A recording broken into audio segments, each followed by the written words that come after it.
Welcome to the MeidasTouch Podcast. We have a lot to discuss. You had the opposition leader, María Corina Machado, visiting the White House today. The meeting took place in private, but she did confirm she gave Donald Trump the Nobel Peace Prize, the actual medal. You can't actually confer the prize itself. Donald Trump posted on social media, "It was my great honor to meet María Corina Machado of Venezuela. She's a wonderful woman who has been through so much. Maria presented me with her Nobel Prize for the work I have done. Such a wonderful gesture of mutual respect. Thank you, Maria." And earlier in the day as well, you had the Trump regime confirm that Donald Trump still doesn't feel that María Corina Machado should be the leader of Venezuela, that she's weak, that the people there don't respect her. And, while she gave him the Nobel Prize, which you're not actually allowed to confer, it's just such strangeness taking place, in Washington, D.C., dangerousness taking place. But compare that to what's going on in Mar-a-Lago. I mean, does it get more dystopian than this?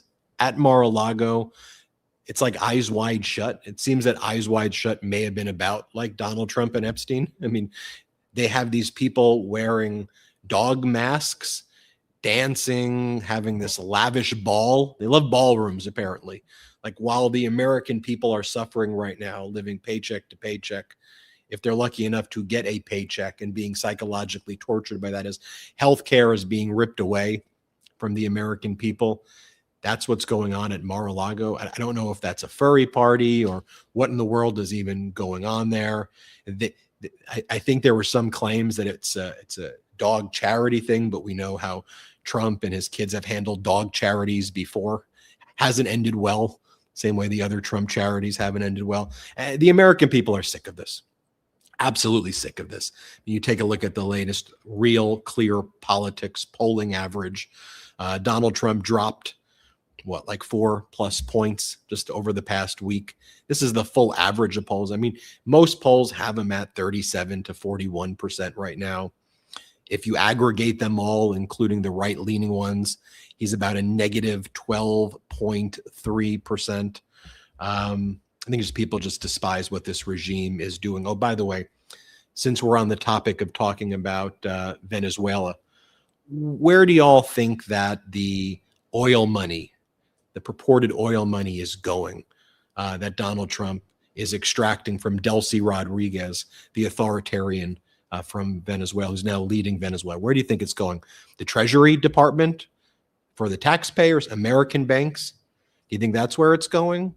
No, the deal that Donald Trump struck with the authoritarian Delcy Rodríguez, and hat tip to Semaphore and Shelby Talcott and Ben Smith for their great reporting here. The money is being moved to a bank account in Qatar. Yes, Qatar, that bought the 747 jet for Donald Trump, that Donald Trump and Jared Kushner are in business with, that invests in Kushner's fund. That Qatar, who bailed Kushner out of his real estate deals back during the first Trump administration. That's where the oil money's going, to Qatar in a bank account there. And meanwhile, you have all of these countries in Europe and Canada, by the way, as well, sending their special forces right now to Greenland. And they're doing military exercises there with Germany, France, Sweden, of course, Denmark, Canada, and others. Sending special forces to Greenland to prepare for a possible invasion by the United States. Caroline Leavitt was asked about this. Well, is that going to deter Donald Trump from trying to acquire Greenland or invade Greenland? The fact that we're even having this conversation right now is utterly insane. And she said, no, why would that deter us at all, that Europe is sending their army here? And you know who's loving all of this? And then let me turn it over to Brett and Jordy. Vladimir Putin, because what are we not talking about? And who else is loving it? Trump. But we're going to talk about all of these things because we're no longer talking about Ukraine. I mean, we're talking about it here on the MeidasTouch podcast. But remember, what was it, 2 weeks ago, 3 weeks ago? We were so close to a deal with Ukraine. If only Zelensky had the courage. Remember Donald Trump and Witkoff and Kushner trying to once again extort and bully Zelensky when we all knew that Putin never wanted peace in Ukraine. Putin's never even made a gesture of peace. Right? Then Putin said, Zelensky's trying to attack my home. And then all of a sudden, attention was turned to all these other areas. And Donald Trump thinks we're also not going to talk about the Epstein files, as the DOJ just blatantly covers up and perpetuates this violation of the Epstein Transparency Act. I mean, covering up for a child sex trafficking ring. The DOJ has become a criminal enterprise, a racketeering enterprise, covering up child sex trafficking. And then, speaking of the DOJ, you had the resignations in their Minnesota office of their top United States attorneys there. You had resignations in their civil rights division in Maine Justice of some of their top lawyers there, because the Trump regime ordered all of these top prosecutors to go after the widow of Renee Nicole Good. Criminally investigate Renee Nicole Good's widow, and don't investigate Jonathan Ross, who killed Renee Nicole Good. And that was enough for those prosecutors to say we're out. And the Minnesota prosecutors, those were some of the prosecutors who were going after the fraud and had prosecuted successfully fraudsters over there. Let's bring in Brett and Jordy. I know we got a lot to discuss on this episode. A lot going on internationally. In that intro, I didn't even talk about Iran. We'll talk about what's going on there, where apparently Saudi Arabia, Turkey, Qatar, other countries where Trump has his bank accounts, they said, don't do that right now. Don't attack Iran. When Donald Trump said back on January 2nd, he was going to go in guns a-blazing if they killed one protester, and now it seems they killed thousands, and Donald Trump doesn't do anything at all there.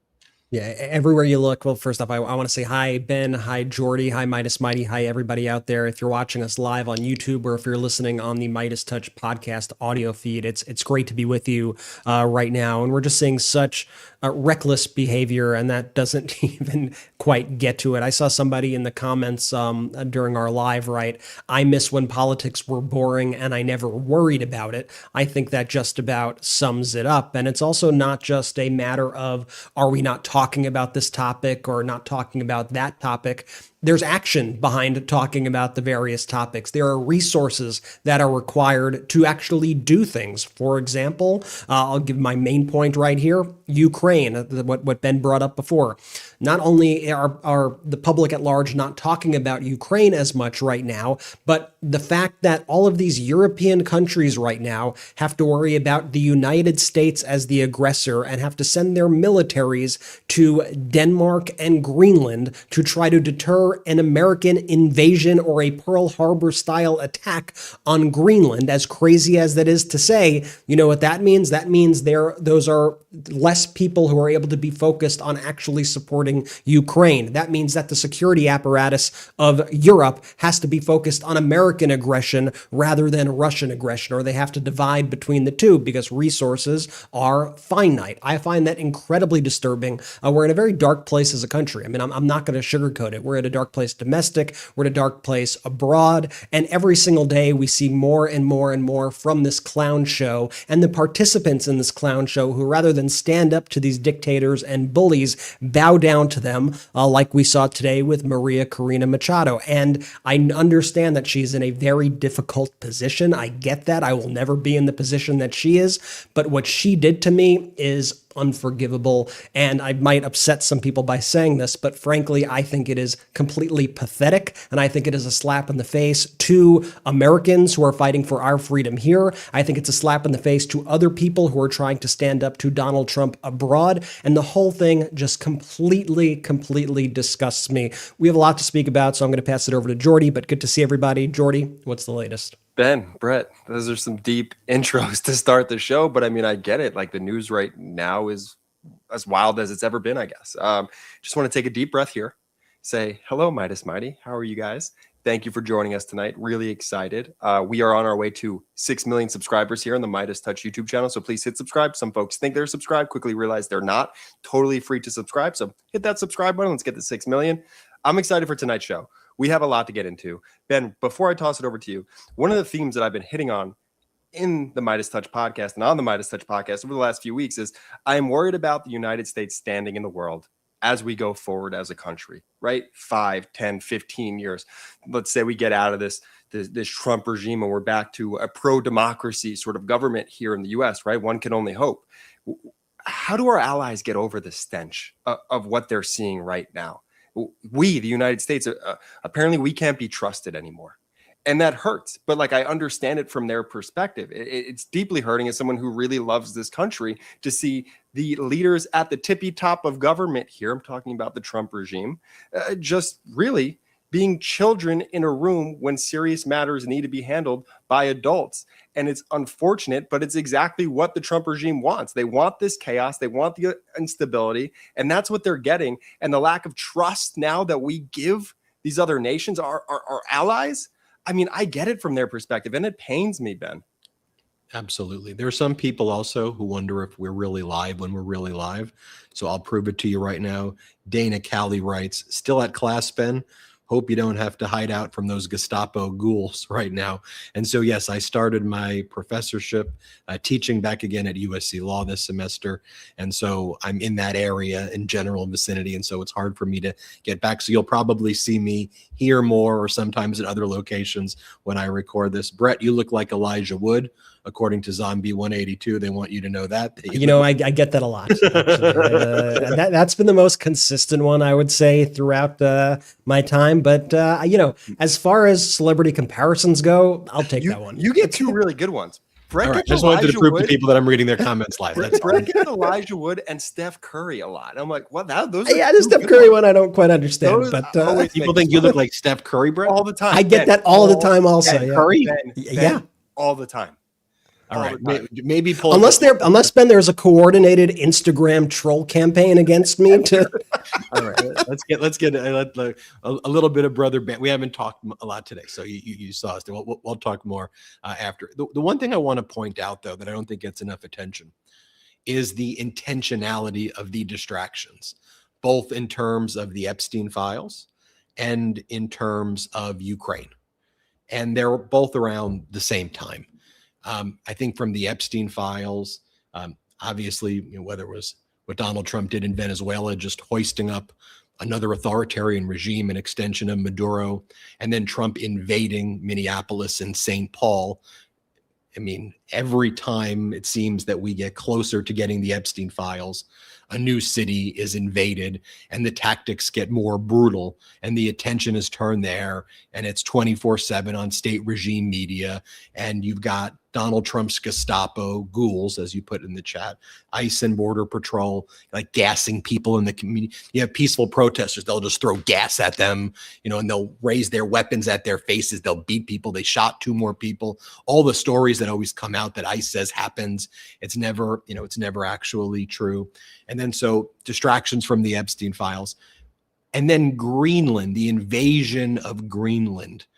Remember when that picked up a lot? Donald Trump has been talking about that since the beginning of this awful and disastrous and historically pitiful term. But do you remember specifically when that guy, Jeff Landry, the governor of Louisiana, said, now I'm the special envoy and we're going to take it over? And then the language ratcheted from there and they were Greenland, Greenland, Greenland. Do you remember exactly that weekend? I want you to pay attention because these things are all connected. That was the weekend that the Russians were in Miami and they were meeting with Witkoff and Kushner. That's when that started. And to me, that was part of a concerted effort and a concerted conversation. And I bet you Venezuela was talked about then as well, and deals were cut there as it relates to Venezuela. And then that's when there was all of a sudden special envoy to Greenland to take it over, when there were Russian special envoys here in the United States. I don't think that's accidental. And if you remember, go back to the end of the first Trump regime, like 2019-ish. Do you remember that NATO identified that Russia was going to try to plant stories that Trump wanted to conquer Greenland? 2019, 2020. Remember, it doesn't get reported a lot, but Greenland was mentioned back then as well. And one of the Russian plans to sow disunity in NATO then was to use Greenland as a way to do it. So I just put that out there for everybody. Let's talk about Machado, though. And here she was after she met with Donald Trump. And it's sad because she looks so utterly weak and pathetic. And she's someone who I once admired, or at least I thought I did. especially back in July 2024. She was banned from the election. So her proxy, Edmundo Gonzalez, was the person who was the pro-democracy candidate of Venezuela, beat Maduro. Maduro wouldn't accept the L, wouldn't accept the loss. And, Machado's party was persecuted. And Maduro and Delcy and Diosdado Cabello and that whole authoritarian crew, along with their roving gangs that call themselves the colectivos, were out there repressing people like they're doing now. And I admired Machado back then. But what she's had to become, or what she's thought she's had to become, it's just so weak. So let me show you here where she says she gave the physical medal. You can't transfer the prize, as the Nobel Committee makes clear. But this is what she described happened when she was with Donald Trump in the Oval Office today. And by the way, this was a press conference that was not actually covered publicly at all. But let's play this clip of her. Maria, did you offer to President Trump your Nobel Peace Prize? I presented the President of the United States the medal of the Nobel Peace Prize, and I told him this. Listen to this. 200 years ago, General Lafayette gave Simón Bolívar a medal with George Washington's face on it. Bolívar since then kept that. You know what this reminds me? She reminds me of like a Republican or a MAGA at this point, right? Like that's how it's like it's like watching Anna Paulina Luna or something. Anna right? Paulina Luna, or exactly. Here's what the Nobel Peace Center posted earlier. The Nobel Peace Prize medal, it measures 6.6 centimeters in diameter, weighs 196 grams, and is struck in gold. On its face, a portrait of Alfred Nobel, and on its reverse, 3 naked men holding around each other's shoulders as a sign of brotherhood, a design unchanged for 120 years. But did you know that some Nobel Peace Prize medals have been passed on after the award was given? A well-known case is Dmitry Muratov's medal, which was auctioned for over $100 million to support refugees from the war in Ukraine. And the medal displayed at the Nobel Peace Center is actually on loan and originally belonged to Christian Louis Lang, Norway's first Peace Prize laureate. But one truth remains.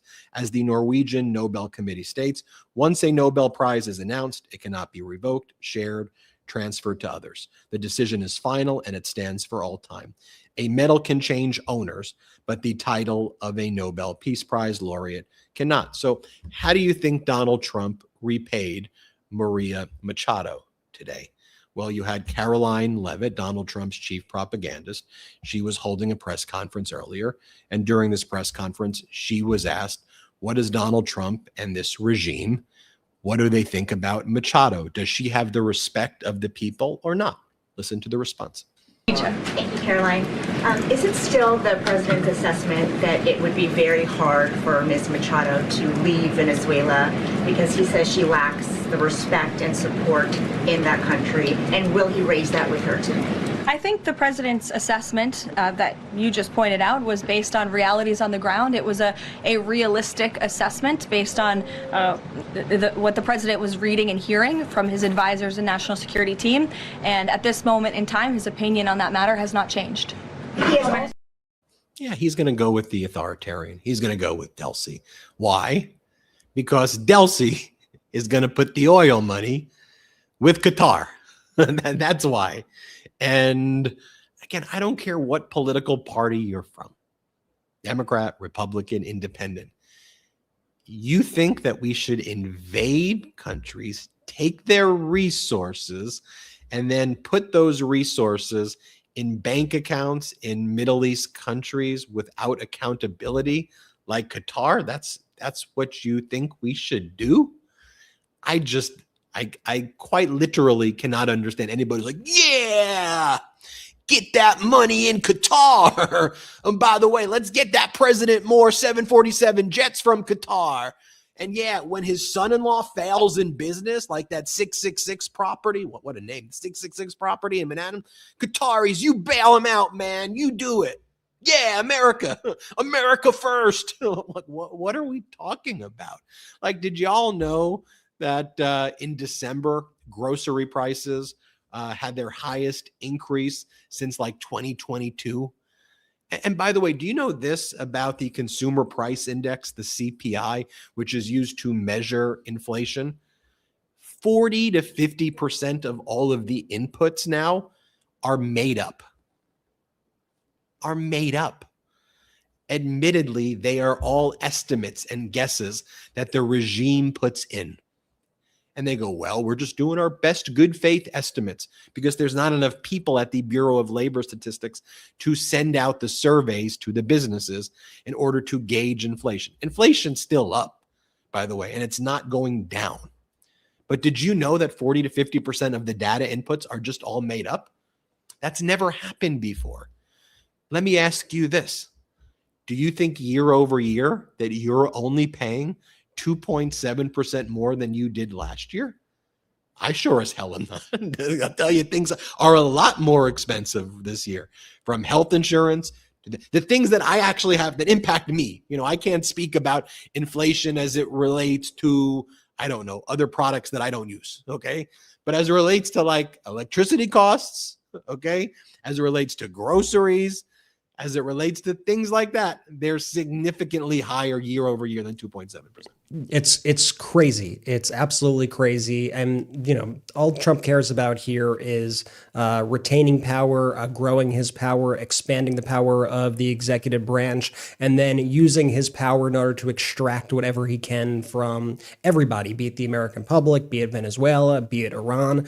It doesn't matter. And he does it under the guise of America First. And it could not be more opposite of America First, everything that Donald Trump is doing. And I think it needs to be made abundantly clear that whether we're talking about Venezuela or whether we're talking about Iran or whether we're talking about the Russian invasion of Ukraine, Donald Trump's goal in any of these situations, including, you know, here at home, but in all situations, is never how do I actually act as a servant of the people? What am I going to do here to actually help people's lives, to make their lives easier? His only goal is how do I get richer and how do I bully these people who are in power in other countries into giving me exactly what I want? So Donald Trump gets rid of Maduro. He puts in Delcy Rodríguez. That is just fine with him because she knows that I'll be able to remain in power as long as I cut deals and give Donald Trump oil money, which he could deposit in the secret Qatar bank account rather than the U.S. Treasury, and he could get rich, and I'll be in power, and I'll continue to oppress the people. I'll continue to crack down on all dissent.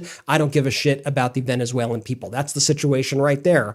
With Iran, the way that Donald Trump led the people of Iran on, to me, is one of the most despicable things, and I am seeing bipartisan condemnation of this from people who have considered themselves Republicans their entire lives and people who have considered themselves Democrats their entire lives. Because when Donald Trump urges Iranians to keep protesting and says, and I quote, "Help is on the way. Take to the streets. Help is on the way. I will be there for you." And then those people hear his calls and they go to the streets and they protest because they are convinced that help is on the way, and the United States, the world's largest superpower, is going to have their back. And then they go on the streets and they get slaughtered by the thousands. And then Donald Trump says, "Oh, you know, the Ayatollah is actually doing a good job right now, actually, and he promised me no more killing this week, so all good, nothing to worry about here." To me, it's just screwed up. You led these people on, they risked their lives,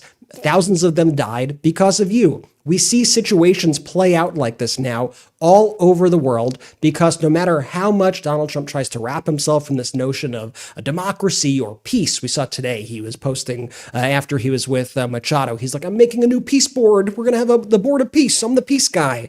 He's the opposite of peace. This is the opposite of peace. He does not care about peace. He cares about propaganda and using that propaganda to make himself rich. I mean, I'm sure you've even seen the story about these Trump phones, just to reiterate the point that everything is a scam. Remember all those people who bought those gold Trump phones, which I believe ended up being like a stock phone that you get on what are those Chinese websites? I'm forgetting the name of like Temu or whatever those sites are, and they cost like nothing. And Donald Trump was selling these gold Trump phones to his supporters for a ton of money.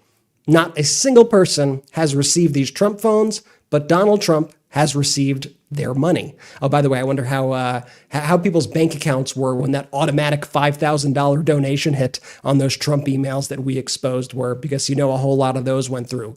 It's just fraud, scam, grift, take as much power as you can. And I think one of the kind of scary parts of the moment that we're in, or at least one of the kind of contradictions of the moment that we're in, is like Ben said, and he showed you the polling, the American people hate what Donald Trump is doing right now. Like, despise it in record numbers. In fact, even ICE, which used to have a positive approval amongst the American people, now for the first time has a negative approval from the American people because of the way that Donald Trump has unleashed ICE onto the streets, using them as a paramilitary force against the American people. So people hate what Donald Trump is doing right now. In fact, Donald Trump's numbers, even on immigration, have cratered. I say even on immigration because that was like Donald Trump's whole big issue. It was like his number one issue that the American people, for some reason, bought what he was selling on. Well, even that has collapsed. But despite that collapsing, Donald Trump continues to use the levers of government that he has acquired to continuously expand his power and inflict more pain on the American people. And that's a move that we see through all the beginnings of dictatorships all throughout the world. As we've kind of said, in past shows and podcasts that have gone through historic examples, throughout history, a lot of these dictators were elected to power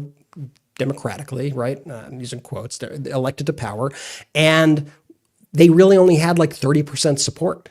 But they were able to use that 30% support to then inflict this pain upon the majority, taking the power of the minority by doing all the various tactics that we see Trump is doing right now.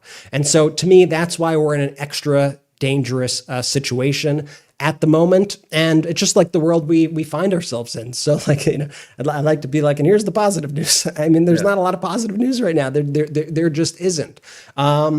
Donald Trump said that, he did his little joke to Reuters, his joke. I'm saying that very sarcastically, that now we may have to cancel the midterms because everyone loves me so much. I take him at his word, but I also think we also need to remain focused on midterms and on ensuring that people are informed and getting out the proper messaging so that people actually understand what's going on. So to that respect, I am happy that these messages are breaking through because we need some sort of check on power. We need some sort of accountability. And I think it begins with us here spreading these messages, spreading the word, documenting everything that this administration does, everything that this regime does. So hopefully, once we're able to get this regime out of power, we're able to get real accountability and have all of the crimes that they committed documented, have it on tape, shown to courts, shown to the American people, and truly expose the rot that has occurred over these years. Well said. Yeah, look, a lot of people often ask us, what can we do at this time? Like, I feel so powerless, right? I think we all get that and hear that a lot. The best thing you could do is shine a light on everything, every single day. Because what they're trying to do, what the regime is trying to do, they're trying to tire you out. They don't want you to be paying attention to every single crazy statement that Donald Trump makes. Oh, it's just because that's when corporate news says, oh, it's just Donnie being Donnie. I'm not going to take him seriously there. No, take him at his words. Take him at his words. You have to amplify folks in the pro-democracy community who are willing to speak out and just amplify messaging that gets people to a spot where everyone's shining a light on the corruption that's going on right now. Donald Trump is the world's biggest scam artist ever, right? He scammed his way out of Vietnam. He scammed his way into the White House. He is a scammer. He lies to you, and he only wants to benefit one person and one person only, and that is Donald Trump. He's bankrupted casinos. Think about how bad you have to be a business to bankrupt a damn casino. He is only looking out for himself at the end of the day, whether it be the phones that Brett just stated there, or whether he tweets out these Truth Social that he's sending help, right? He's just trying to, I guess, appease folks for a brief time to make himself look good. And then he doesn't send the help. Why? Because he doesn't actually care. He doesn't care. He doesn't care about the Iranians. He doesn't care about you, the American people. He's tricked these people who wear the Don't Tread on Me t-shirts to applaud when the FBI raids the homes of journalists. That's what he's done. He scammed people out of their money, out of their time, and out of their damn dignity, and out of their own self-respect, quite frankly, to continue to applaud these moves, like this MAGA ilk, this MAGA movement. It's just so vile and so evil, but he's done a good job at corrupting the brains and eroding the minds, whether it be the trillions of dollars of propaganda that gets poured into the ecosystem to confuse people that what they should be is patriotic. When this is... At the end of the day, you just have to take a step back. You have to take a deep breath, and you have to just morally put your conscience out there and be like, hey, is this the right thing? Should the FBI be raiding the homes of journalists? And should I, as an American, want to applaud that? And I think the answer lies in yourself. At that point, you should know, no, this isn't a good thing. This isn't patriotic. It is crazy to see what's going on right now. And I'm glad that we, the collective, the Midas Mighty, this community is here to speak out against all the madness, quite frankly. Let's take our first quick break of the show. A reminder, make sure you're subscribed to our YouTube channel. You may think you're subscribed, but you may not actually be subscribed. So subscribe, turn the notifications on. Also subscribe to our Substack at MeidasPlus.com. MeidasPlus.com. And I'm sure you've seen the fact that we've opened up a Washington, D.C. bureau. We've got Pablo Manriquez on the ground there who's joined MeidasTouch, who's asking the politicians the questions that you want answered. We've been expanding our team, expanding our staff, expanding our resources. That's thanks to you. If you don't want to go to the Substack and you just want to become a member of our YouTube, you can just click the join and you can gift memberships here as well. And that helps us grow and expand. And so that's something you can do as well. Let's take our first quick break of the show. We will be right back. Owning a home is amazing until it's not. 1 minute you're sipping coffee, the next you're ankle deep in water from a burst pipe. Repairs don't care about timing, and they definitely don't care about your budget. Regular homeowners insurance usually doesn't cover a lot of the day-to-day wear and tear, plumbing failures, HVAC breakdowns, electrical issues. You're often on your own for those. That's where HomeServe comes in. It's like a subscription for your home. For as little as $4.99 a month, they've got your back. Repairs hit fast and hard. You could be searching for a contractor in panic, or you could already be on the phone with HomeServe's 24/7 hotline scheduling a repair. It's super simple. Choose a plan for your needs and budget. And when something on your plan goes wrong, just call their 24/7 hotline to start the repair process. They've helped homeowners like you for over 20 years with a trusted national network of 2,600 local contractors. With 4.5 million customers, a 4.8 out of 5 post-repair rating, and an A+ BBB rating, they're the real deal. If I had needed this, HomeServe is exactly what I would use. Emergency home repairs can be expensive, and I wish I had these guys when I found out about my faulty electrical outlets. Trust me. Help protect your home systems and your wallet with HomeServe against covered repairs. Plans start at just $4.99 a month. Go to homeserve.com to find the plan that's right for you. That's homeserve.com. Not available everywhere. Most plans range between $4.99 to $11.99 a month for your first year. Terms apply on covered repairs. You know that sluggish, heavy feeling that hits right after the holidays? When you're off your routine, your energy's all over the place, and you feel like you need a hard reset? That was me, and honestly, I didn't want another resolution that I'd abandoned by February. I wanted something structured, something that actually works. Prolon's 5-day fasting mimicking diet makes it incredibly easy to reset your body, habits, and energy heading into the new year. It works at the cellular level to rejuvenate you from within, supporting fat loss, glowing skin, and sharper focus. And because it's a simple, structured plan, you can build real momentum in just a few days. Every new year, we all say we want to move more, lose weight, eat better, but willpower alone just doesn't cut it. Prolon's fasting mimicking diet is a revolutionary plant-based nutrition program that nourishes your body while keeping it in a fasting state. It's based on more than 2 decades of research developed with USC's Longevity Institute and backed by top medical centers. It's been shown to support fat-focused weight loss, energy, metabolic health, skin appearance, all the things we need coming out of the holidays. And the best part is how easy it is. With Prolon, you get everything prepackaged and ready to go. Each kit comes with 5 boxes labeled by day so you know exactly what to eat.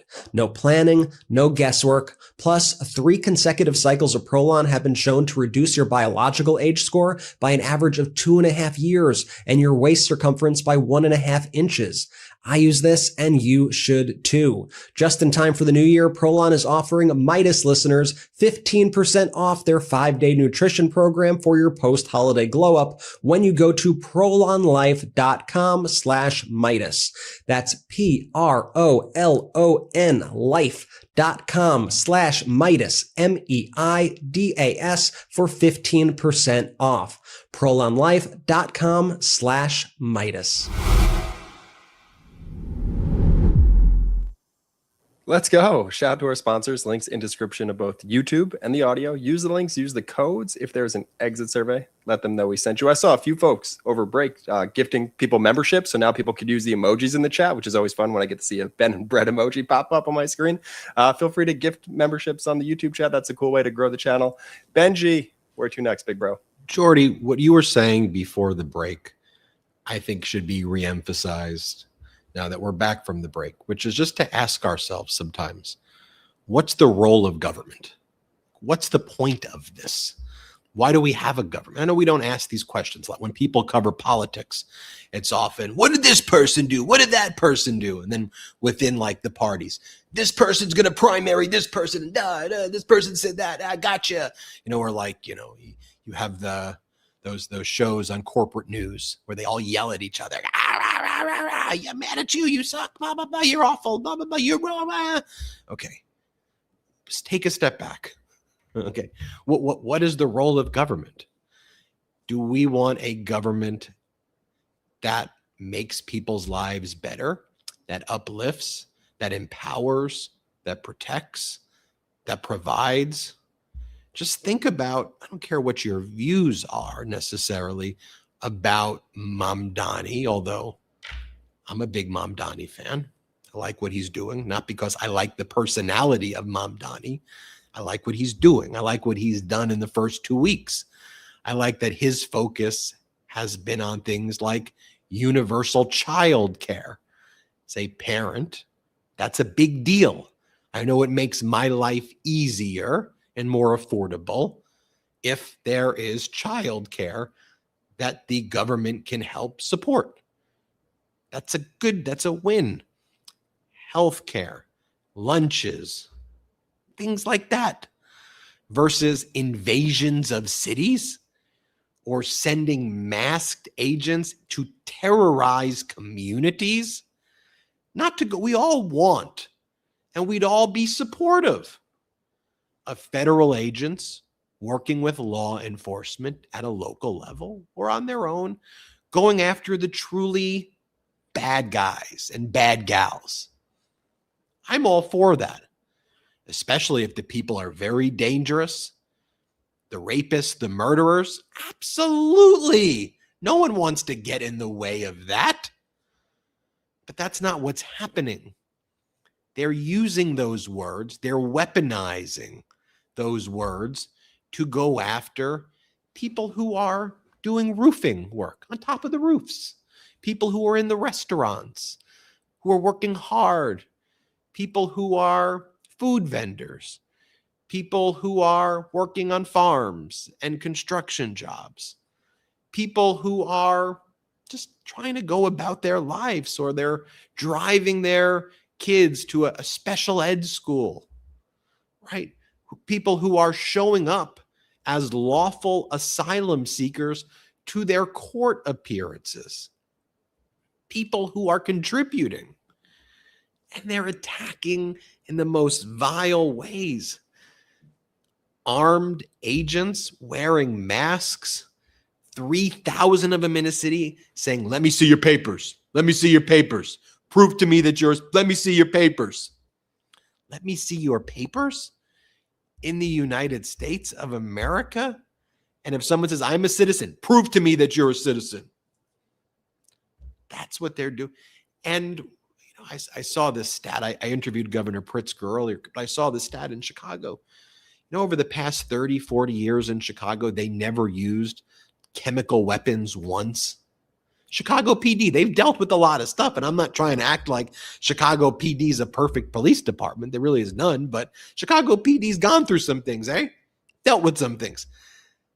They're not masked. They don't use chemical agents on their population, And when you watch what's going on a day-to-day basis in Minneapolis and St. Paul, again, 3,000 ICE and Border Patrol Gestapo who are out there. And as people are peacefully protesting, they throw gas at them. They gas them.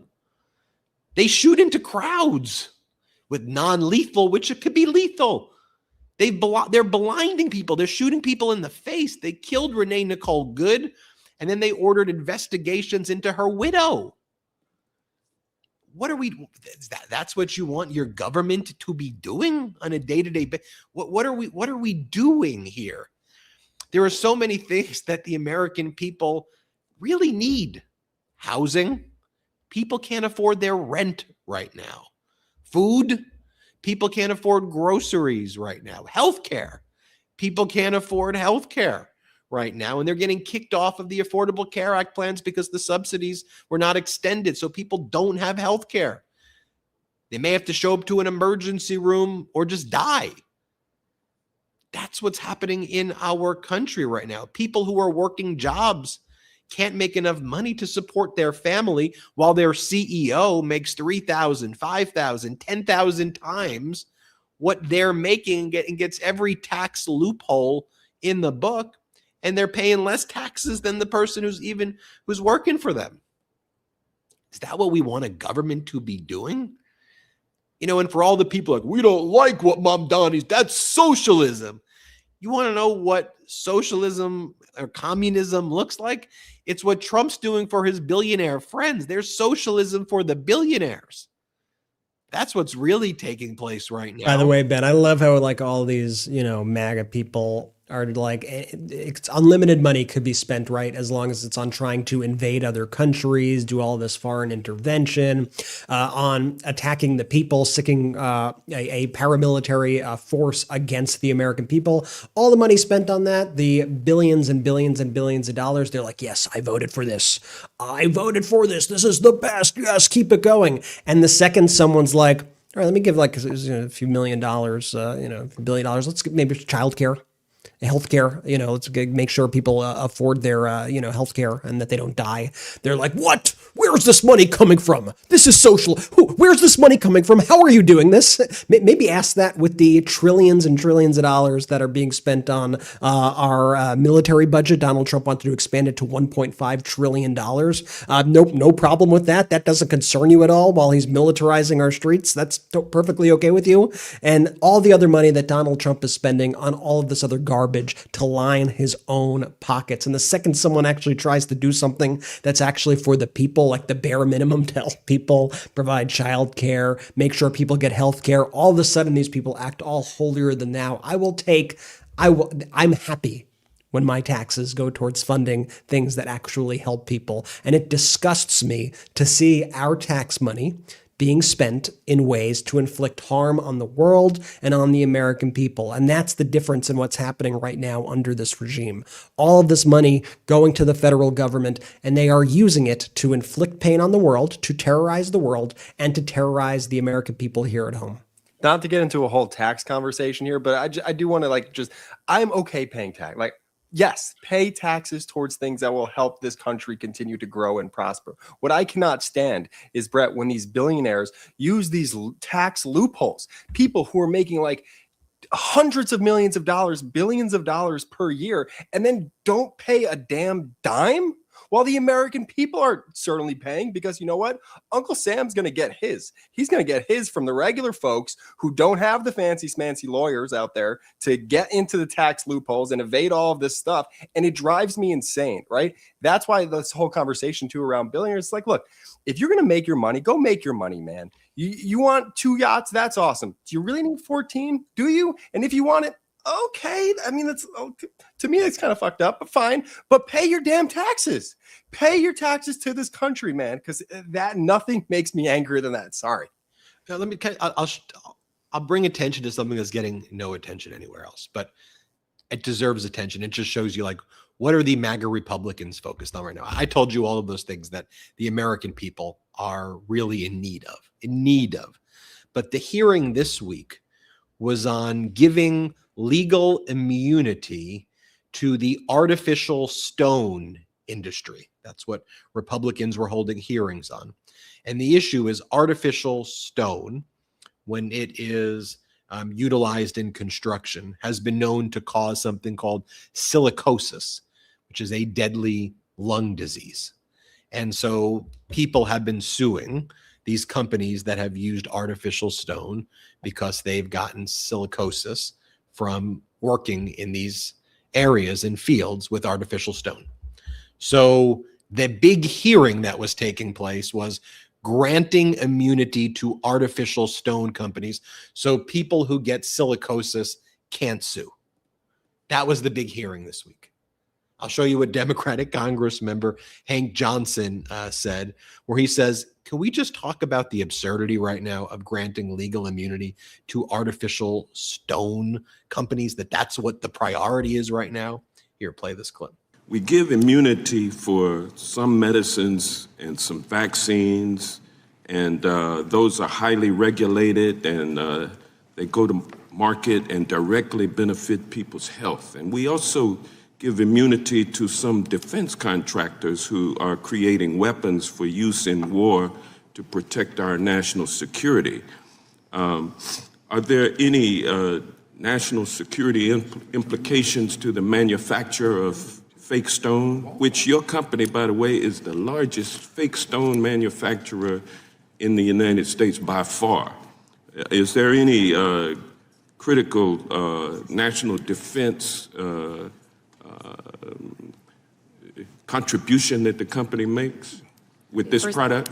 Yeah, first of all, this new term, fake stone, I'm unfamiliar with, but I understand. Let me, is there any,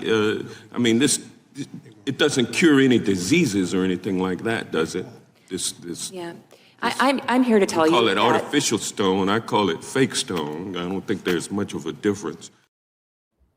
That's what they were doing in Congress right there. And I guarantee you the artificial stone industry are big lobbyists for the Republicans. Let's take a look at when it was happening in another hearing. So the MAGA Republicans created their own January 6th subcommittee in order to say that January 6th never happened and to go after the January 6th committee. So they previously scheduled a hearing on the pipe bomber before they realized that the pipe bomber was a two-time Trump supporter who now wants the pardon that Donald Trump gave to everybody on January 6th. That goes, I'm a Trump supporter, and I put the pipe bomb in because I believe that the election was stolen. So I was there around January. They got real quiet on that story once it came out that he was a Trump guy. They still had the hear. They still had. What did they think was going to happen? They still had the hearing though, and you had hold on. Sorry. What did they think was going to happen? The guy that had a pipe bomb when Trump told everyone to go to January 6th and invade the Capitol was on their side? Yeah. You told you told him to come, Donnie. Of course he's your guy. By the way, if the guy's going to get the pardon, I don't know how he doesn't get the pardon. Like if you read how that pardon was written, it's for anything relating to or around January 6th on the day of any crimes committed in D.C. by the Capitol on January 6th. You're so right. I don't know how you say that it doesn't. It applies to the Oath Keeper, but it doesn't apply to the pipe bomber. And guess who they invited into the hearing? The main Oath Keeper. They invited Stuart Rhodes, the MAGA Republicans put in the VIP area that's usually reserved for the family members of a witness. The Oath Keeper who was there on Capitol Hill, and watch Moskowitz say, so we've got an Oath Keeper in the house. Here, play this clip. By the way, the head of the Oath Keepers is here with us in the audience. Stuart Rhodes is here today. It's not every day, of course. Not every day, of course, you get to meet someone who was convicted of seditious conspiracy against the United States. Hasn't happened in 30 years. Of course, sitting in the front row in the reserved section, which is controlled by my colleagues across the aisle. Not sure why he's here. I don't know if he's here to tell us about the Oath Keeper's secret handshake or what treehouse they meet in or whether girls are allowed in. I've always wondered that about the Oath Keepers. But yeah, he's here. I mean, I don't know. You have any questions, my colleagues across the aisle, for the head of the Oath Keepers that's sitting in the reserved section of this hearing? I mean, he wasn't pardoned. He's still convicted of seditious conspiracy.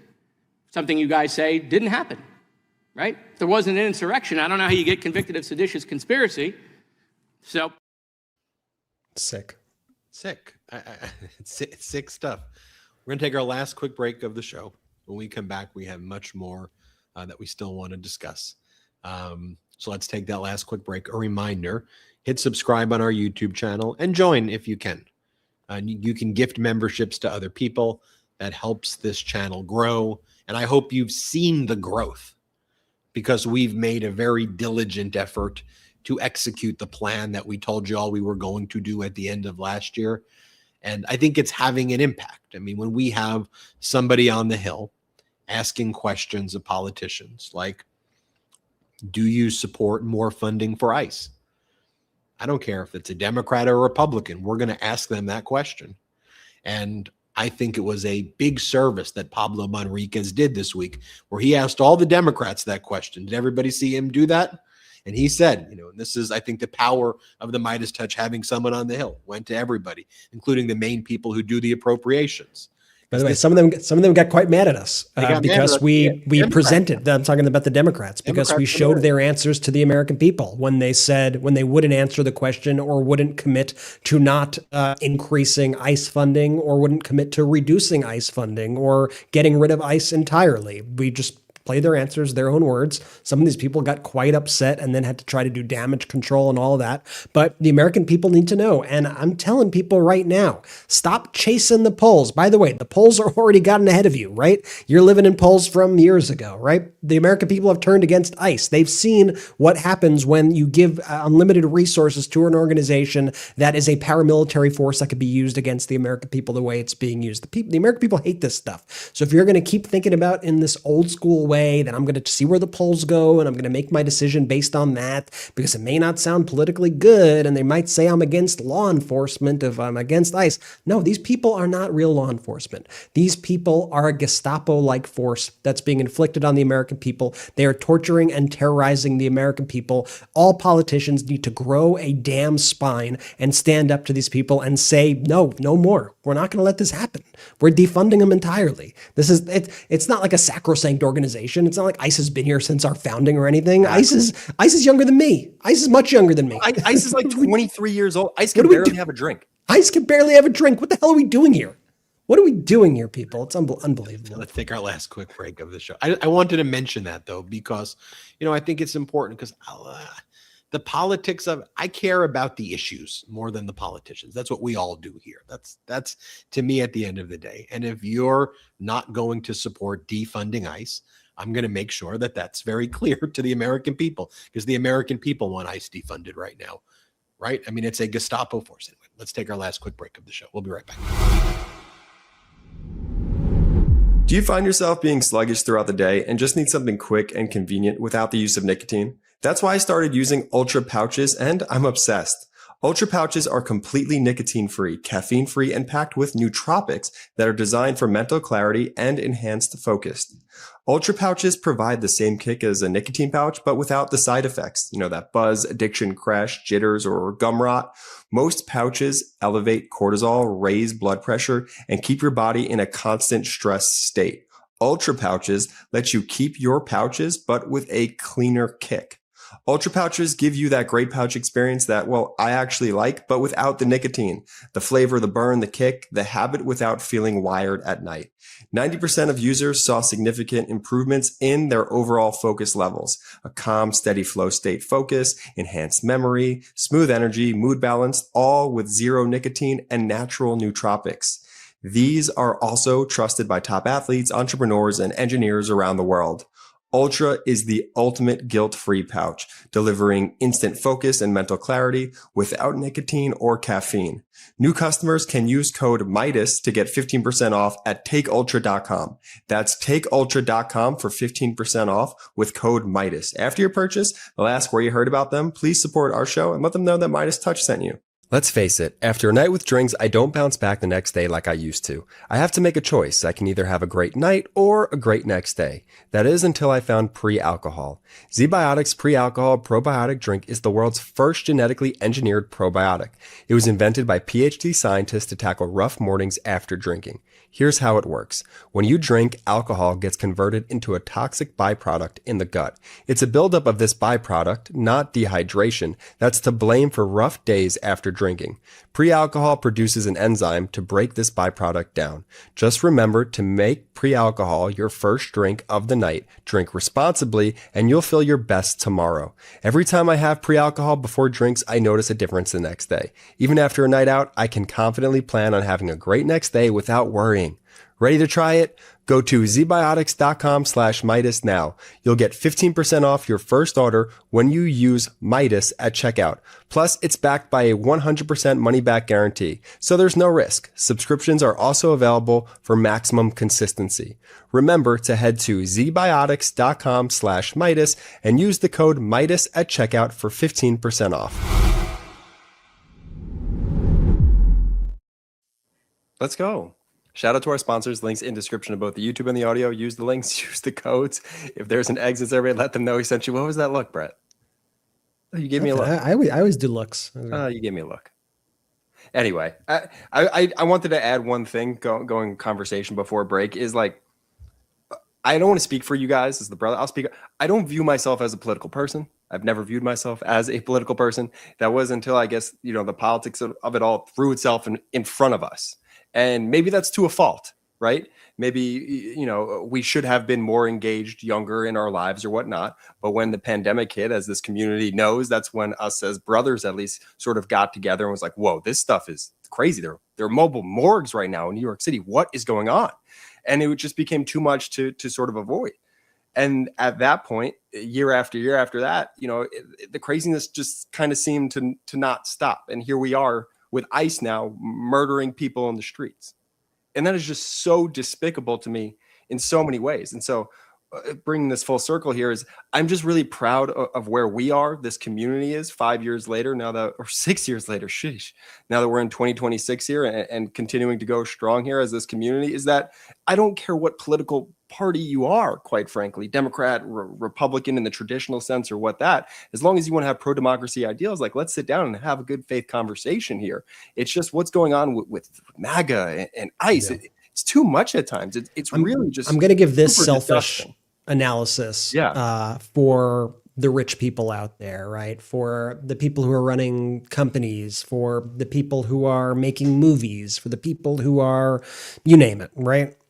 And that's that fabric of society only works when there is stability in society and people don't feel left out of the society and sidelined by the society and made an enemy of the state. Because people, I think, are much more inclined to care about things like, I don't know, like the Oscars or the Grammys or the Golden Globes or, this celebrity or that celebrity or, respect this entrepreneur, that entrepreneur, if they feel like they have a piece of the pie, if they feel like they are included, in society, and if they feel like the state hasn't completely turned against them and isn't trying to terrorize them. But when people are on a day-to-day basis being traumatized by the government of the United States, and when they're being traumatized and psychologically tortured because they can't afford a proper meal or can't afford to buy a house or can't afford to send their kids to college or you name it, right? You name what sort of day-to-day issue it is. Then there's a lot less time to actually be engaging in these other aspects of society and to say, I feel good, I want to be entertained, let's watch a movie, let's care about the celebrity gossip, all that stuff, right? And so I think we're in a time right now of just such crisis that I actually think it's bringing down everything. Like I think it's so much more than politics right now. And that goes to your point, Jordy, where this has intruded on, I think, the turf of people who never cared about politics before or just want to go about their lives, or to the commenter who made the comment earlier in the show saying, I just want things to be boring, right? And I think all of us want things to be boring so that we could be spending our time and our mental energy doing things other than caring about this. But we're kind of like in a, like these European nations are in like a war posture in Greenland. Like we're all kind of like that in the United States right now, right? We are all together in this forming a community in order to push back against the overreaches, and that's an understatement, of this regime. And, I think there is a power in that, though. And, if there's one silver lining, it's that we do have this community, and that the community continues to grow and continues to build, and that I think people are all in, this same mission together. But that's my selfish analysis of the situation for all of those out there who think, why should I be caring about politics? I just want to make movies, or I just want to run my business, or whatever. It affects you. All of this affects you, and it affects our society when we are so morally rotten the way we are right now. You take a look at, and Brett, it's such a great point. Democratic Congress member Jason Crow posted the following: Trump gets a gold-plated new ballroom, but you get a piece of chicken, one piece of broccoli, and one corn tortilla, one small piece of chicken. And what he's referring to is the Agriculture Secretary, Brooke Rollins, for the Trump regime, ran 1,000 simulations. And she's saying, look, at the end of the day, if you just ate one piece of chicken, one piece of broccoli, and one corn tortilla a day, you could pretty much accomplish this at around $3. So I'm not really sure why everybody's complaining about affordability. We've run 1,000 simulations. That's what it looks like right there. Let's play the clip of what she says. Let's play it. I think the question you're asking, and it's a really important one, is while we're asking Americans to reconsider what they're eating, are we actually asking Americans, especially those who are living on the margins, are we asking them to spend more on their diet? And the answer to that is no. We've run over 1,000 simulations. It can cost around $3 a meal for a piece of chicken, a piece of broccoli, corn tortilla, and one other thing. And so there is a way to do this that actually will save the average American consumer money. That's their view on affordability. But I mean, could you imagine the things that they're saying? I mean, so that's their view on affordability. We'll show you what's going on in the streets right now of Minneapolis. This is taken from Status Quo. They're on the ground right now in Minneapolis doing an incredible job showing you what's really taking place there. Let's play this clip.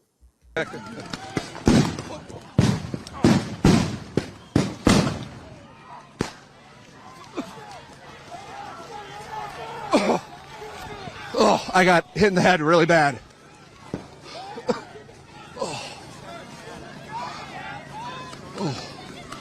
Fuck. Out of the blue, police are moving forward. Shooting, firing. I got hit in the head, man. The hell are we doing? I mean, seriously, what the hell are we doing?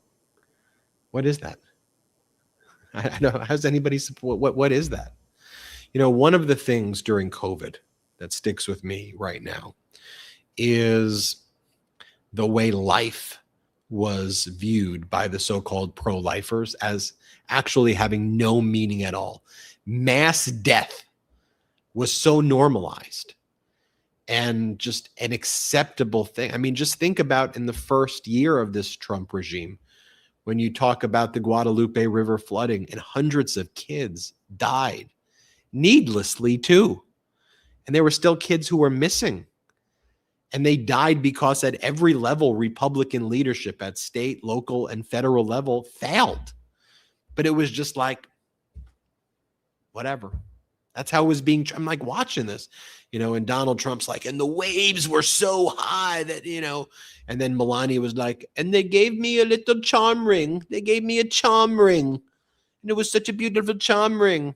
They just go in the mass death that took place that was just glossed over. And truly, the federal government, state and local were all responsible. And the Biden administration gave the state and local authorities the money for the warning system, and they rejected it and stole it and gave it as bonuses for the officers. And then Kristi Noem shut down the call centers. So when people needed emergency aid, nobody called. Remember the reconnaissance vehicles and the reconnaissance missions? They weren't activated until like 3 days later. And then the head of that unit quit because they were being blamed, but they wanted to go. They just didn't get the authorization from Kristi Noem, who wasn't responding during the holidays. And people just forget about that. Like when we're talking about what's happening in Iran, when Trump was asked about it, how many people died? I don't know. Could have been 1,000. I heard different numbers, big numbers, small numbers. When he said if one protester was killed, America's got their back. And it may be as much as 20,000 protesters who are killed right now. So it's the living having a meaning.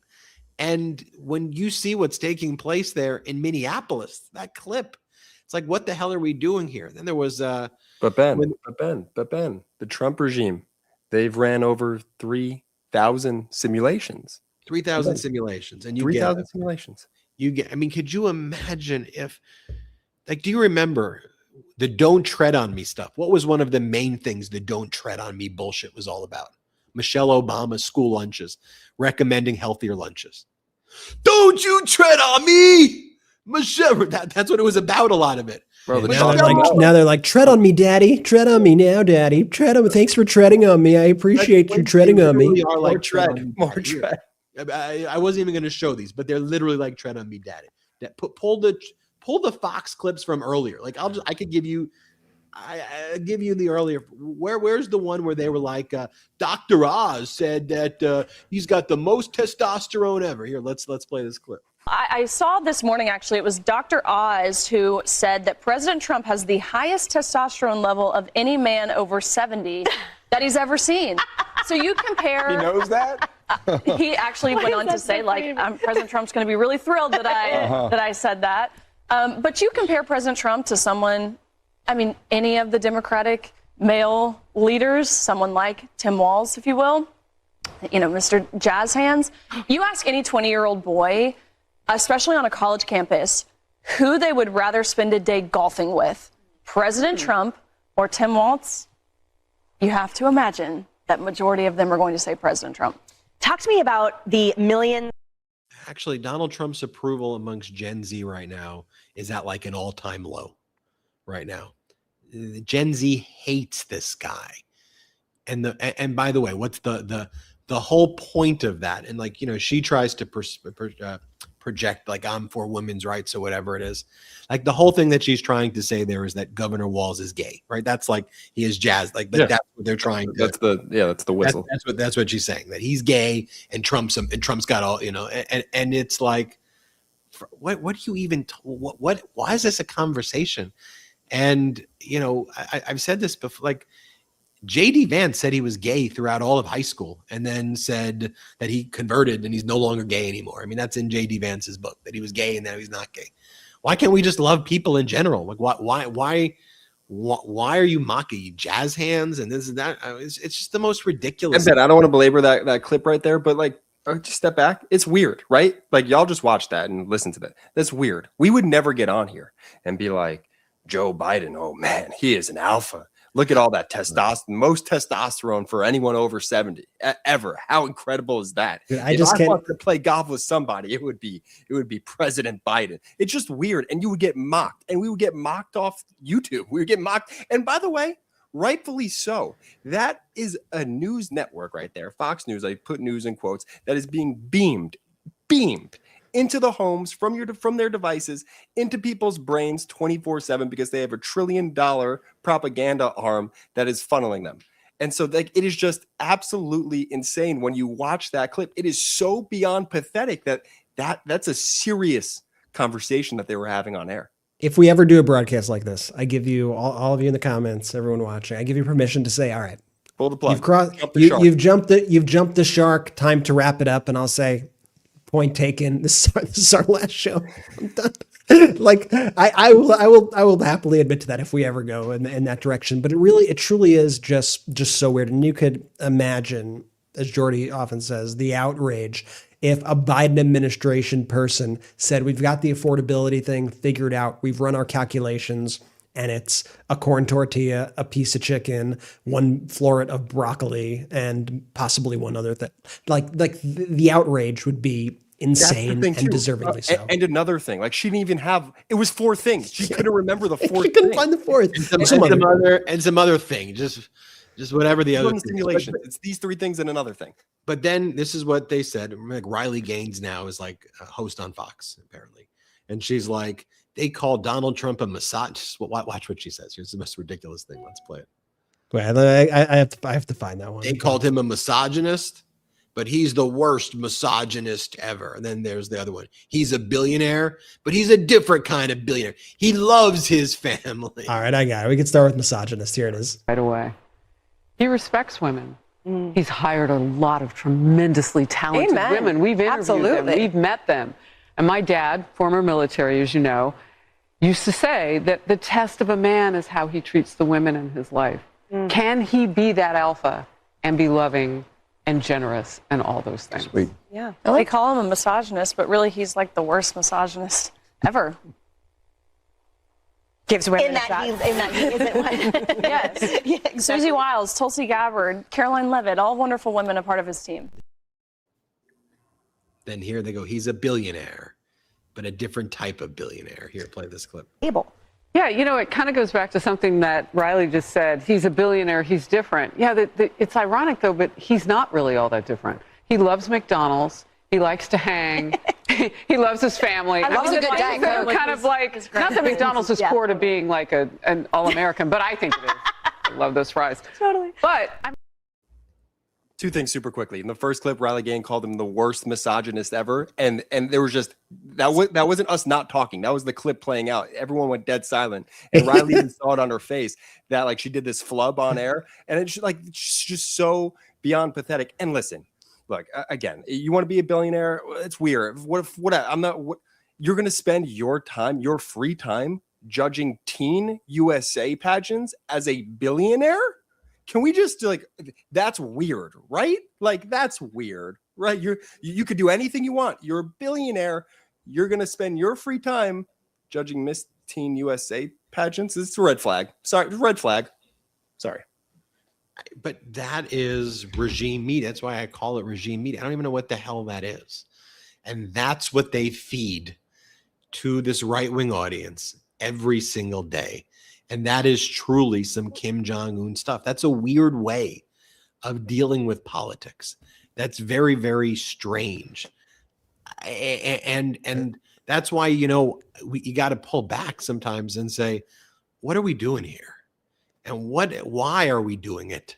And what is the moment that politics becomes a form of kind of entertainment, and the entertainment value exceeds the ability of it to deliver, and that shrouds the purpose of government. You know, that's one of the reasons you have Trump. I mean, the reality guy, the dystopian reality thing that we live in right now, it's one big, sick, disgusting reality show where we're non-consensual extras, and you wake up every day and it's like a game of Survivor or, you know, one of these stupid shows. And it's just like, I just want to be able to raise my family and not have to deal with this guy bringing armies in my streets. I just want to be able to raise my family and not worry, is this guy going to invade Greenland today or threaten this country today or say America's a predator today or threaten to arrest the chairman of the Federal Reserve today or threaten this person or that person, or like government right now is simply a tool of a maniac who's unleashing it on the people, on you.